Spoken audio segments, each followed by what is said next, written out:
నా పరిస్థితి. కానీ అటువంటి వారు కూడా, అలా ఎదురు చూచేవారు కూడా, జ్ఞానమును అభ్యసించేవారు కూడా, తెలివితేటలు కలిగినటువంటి వారు కూడా పౌలు సువార్తకు మారుమనసు పొందారు.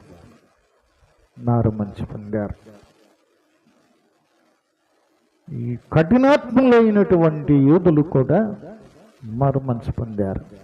మారు మనసు అవసరము అండి. లేదంటే నీవు దేవుని దాసుడవు, లేదంటే క్రీస్తు అనుచరుడవు, క్రైస్తవుడు అని చెప్పుకోవడానికి అర్హత లేదు నీకు. లేదు. చాలామంది మేము పుట్టుకతో ఏమంటారు, పుట్టుకతో దానికి అర్థం లేదు. ఎవడు క్రైస్తవుడు అని అంటే యేసునందు మారు మనసు పొందినవారు, యేసు నామమున మారు మనసు పొందిన వారే.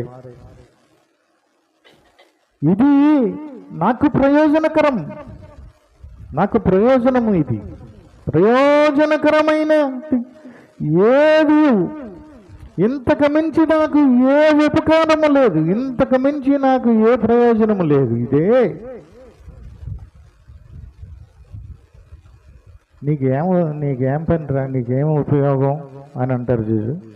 నీకేం ఈ పని చేయటం ద్వారా నీకేంటి ఉపయోగం? కానీ నాకు అదే కావాలి అన్నాడు పౌలు. నీవు దేవుణ్ణి తెలుసుకోవటమే నాకు కావాలి, నాకు అదే ఉపయోగం. ఇంకా